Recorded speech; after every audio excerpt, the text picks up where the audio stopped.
Mr. Chairman, members of the committee, my name is Raymond Tran. I'm a member of the Barrington Town Council. I'd like to talk about two issues to start. One is the map that we've talked about. It's 33 towns out of 39. There are other additional towns in nearby Connecticut and Massachusetts, but to our knowledge, nothing like this has ever been done, where town council members went to various town councils around the state. I did the islands. I did Portsmouth, Block Island,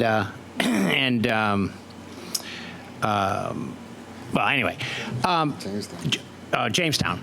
But, you know, we went to towns and we talked about what this was all about. And then the NIMBY issue comes up where the towns asked us, you know, why should we get involved in this? Why should Newport get involved? Why should Block Island get involved? And it all came back to fairness. It all came back to the communities having some input, some fair input in this process. And not to hold it up, or not to not in my backyard type philosophy, but simply to have a fair opportunity to be involved in the process of siting a major energy facility. And many of those communities have supported us after initially voting on a resolution. They've also done things like the city of Woonsocket passed up $18 million to deny Invenergy water. So many towns in Rhode Island are involved in this, the majority of towns in Rhode Island and the majority of people in Rhode Island. One other issue, and that is on the NIMBY issue also, and that's that this is in the backyard of the whole state. Believe me when I tell you, this is not in Burrill's backyard only. This is a major energy facility that's going to have hundreds of trucks over 3- and 4-day periods, all coming through your towns and our town. The effects, the negative effects of this are going to travel far outside the town of Burrill. We're not building a wall so that we keep the effects inside Burrill. So it's all of our concern, and I don't think that it's particularly a Burrill concern. I think it's a Rhode Island concern. On the individual bills on 756, what Mr. Elmer said, I think he spoke very eloquently of it. But one thing he did talk about was the borough zoning official. And I've spoken to the planning board, the zoning official, and when you want to build a home in the town of Burrill, there are requirements that you must meet in order to build that home. Number one is, where are you going to build this home? Number two, a rough plan of how this is going to be built, who's going to build it, materials you're going to use.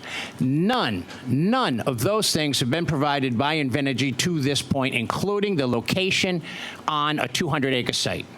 So when we say, when Mr. Elmer said, my brother says that he wants fairness, that's what we are looking for, is fairness. Not filibuster, not trying to hold things up, but simply allowing professionals to get the information that they need to make the opinion that they've been asked to make. I think it's extremely important. On 769, I think that is such a no-brainer that there are over, last time I looked was about a month ago, there are over 50,000 pages of information put in at the EFSB. 3 people should not be expected, and I'm probably preaching to the choir because you probably got a package this thick in front of you, but the fact of the matter is 3 people should not be expected to be able to deal with 50 to 100,000 pages by themselves. I think expanding this group to a workable number of 9 or 11 is, it's just so obvious that all the surrounding states have done it, and it would make the process much fairer and much more manageable. Because how do you read that stuff? I mean, you know the stuff you read. It's not exciting stuff. Imagine 50,000 pages of it. Finally, on 714, the taxation issue. This is not a concept. This is not something we dreamed up, the town of Burrill. We just said, you know, it'd be nice if we could. The fact of the matter is, we have a power plant in the town of Burrill. It's the Ocean State Power Plant, 500 megawatt peaker plant. So we've seen these issues come up. We've had changes of ownership. We've had negotiations after the 20-year agreement. And so when we ask you for this help, it is because we have experience in this field, and it wouldn't be just for us, but it would be for all, you know, I think everyone would like to have the opportunity to at least have a fair representation when it comes to taxation in the community. That's all I have, but I am available for any questions that you have. I'll stay right till the curfew. Thank you. Senator Lombardi. Thank you. Sir, you said, I thought I heard you remember the town council in Burrillville. Yes, I am. And I noticed that you have a sticker on your little, no power plant. Yeah, keep Burrillville beautiful. Okay, right. Now, just out of curiosity, has something happened in the town council with respect to Invenergy? Has anything come forth yet? Has there been any resolution from the town council regarding anything involving Invenergy yet? Well, I can tell you this. There was some talk a year or so ago, and there was some talk over in the House side this year about the signing of a tax treaty with Invenergy. And that was a difficult process for the town. I wasn't on the town council at the time, but the timing of that agreement was an issue. And I can tell you two things about that. Whether you were for the timing of the signing of the agreement or against it, the agreement called for the financial future of the town of Burrillville if this plant is built. But at that time, the town council said that they would spend every dime they received from Invenergy to fight the power plant.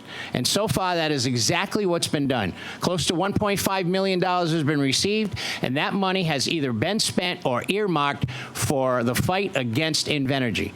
None of that money has been spent for any other purpose. And so I think that would be the answer to your question, that although there are differences of opinions, the town council is firmly against having the Invenergy plant in Burrillville, and they put their Invenergy's money where their mouth is. And I'm sorry, and I know Mike's here, and we can ask legal counsel to the town, but is there a tax treaty or isn't there a tax treaty? There is a tax treaty. There is one. Okay, and that it's a public record. Yes. And how much money did that generate? Depending on the number of megawatts, it could be as much as 180 million. 180 million. Okay. Well, the other thing about that is, but what's this million you talked about that you received? We've already received some monies from Invenergy. Part of the signing of the contract was receiving some monies, and all of those monies have been earmarked to fight Invenergy. So there's been no net benefit to Burrillville? Zero. Okay. Well, the only benefit is that we haven't had to spend the taxpayers' money to fight Invenergy so far. Gotcha. Senator Archambault. Ray, you did a very nice job in your testimony. With that 180 million, is that over a period of what years? Because Burrillville's about 60, 65 million on the budget, right? So it'd be about 180 over 20 years? That's a significant amount of money. If they build both units to the 1,000 megawatt level. Okay, thank you. Any other?